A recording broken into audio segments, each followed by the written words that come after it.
नमस्कार सर्वांना, हर्ष मम्मी या चॅनलवर तुमचे सर्वांचे मनपूर्वक स्वागत। तर इथे दादू आणि दादूचे पप्पा नेलं होतं दवाखान्यामध्ये। तर त्यांचा पाठीत खूप त्रास होत होता, म्हणून मग आम्ही दवाखान्यात गेलो होतो। आणि दादूचं बघा आता पुढे काय हाल आहे।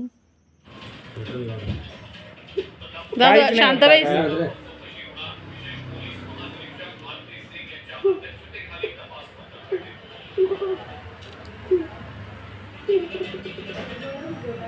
इकडं नाही वाटतं सारखं नाही, तिकडे मळ होतं, मळच आहे इकडे।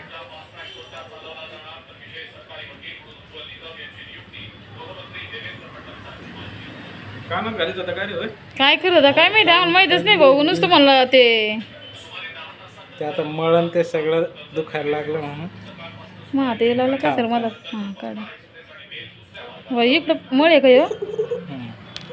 अगं बाई, तिकडे खडा आहे। हो, खडा वाला देतो मळ नाही, खडा बाई आहे। दादेव काय करू राहिला तू कानाला? हो बाई, वाळूवर बसतो का रे? हा वाळू आहे बाई, चांगले म्हण डॉक्टरचं, नाही तर काही काही टाईम लावायचं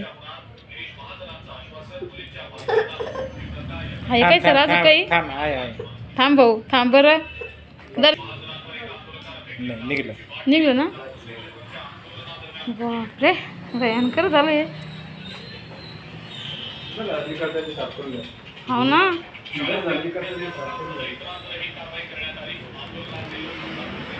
कसं वाटलं दादा? झालं का दुखणं कमी? ते अंकल सर थँक्यू म्हण ना, डॉक्टर काकाला। ए दादू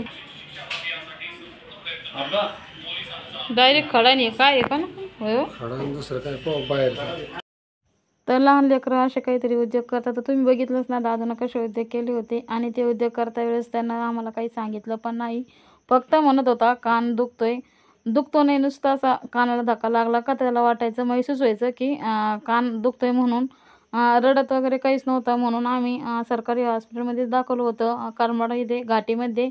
तर ज्यावेळेस त्या डॉक्टरला दाखवलं घाटीतलं, तर त्या डॉक्टरने ना फक्त कानात बॅटरी चमकेली आणि ड्रॉप दिला होता कानामध्ये टाकायला। तर त्याच्यानंतर 4-5 दिवसानं तो आणखीनच म्हणू लागला की माझा कान दुखतोय। तर हे बघा इथे त्याच्या कानात, उजव्या कानात आहे ना बी निघलं आहे सोयाबीनचं। आणि ज्यावेळेस मी शूट केला असता पण आहे ना, मला थोडंसं कान पकडायला सांगितलं होतं डॉक्टरने, म्हणून मी काही ते कान शूट करता नाही आलं। तर हे बघा असं हरभऱ्याचं डाळी आणि एका कानात खडा निघला आणि एका कानात सोयाबीनचा खडा। तर लहान लेकरं असे उद्योग करतच असतात, आपण किती लक्ष दिलं ना तर ते न कळत वेळेस असं गोष्टी करत असतात। तर खरंच मला हे डॉक्टरचे खूप खूप आभार मानायचे आणि मी आभार पण मानलेत, पण मग शूट करता वेळेस काही मी डॉक्टरला बोलले नाही। तर अशा प्रकारे लहान लेकराचा उद्योग करतात आणि लहान लेकराकडे काळजी देणं खूप गरजेचं असतं, पण नकळतपणाच झालेलं आहे।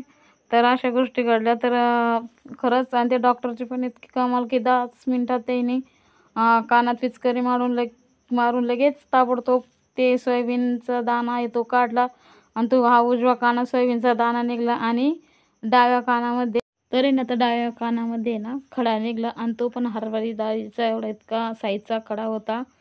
तर असं असतं। आणि लहान मुलं ना कानं दुखायचे म्हटले का तर खरं तुम्ही त्यांचे कानं स्वच्छ करून आणा, कारण की मला अनुभव आला आहे दादूमुळं। तर डॉक्टर पण म्हणले, त्या डॉक्टरच्या सल्ल्यानंच कान स्वच्छ करून घ्यायचे, घरी काही कानात कानकोरणं वगैरे काही घालायचं नाही। तर चला मग आता सगळ्यांना भेटूया पुढच्या व्हिडिओमध्ये।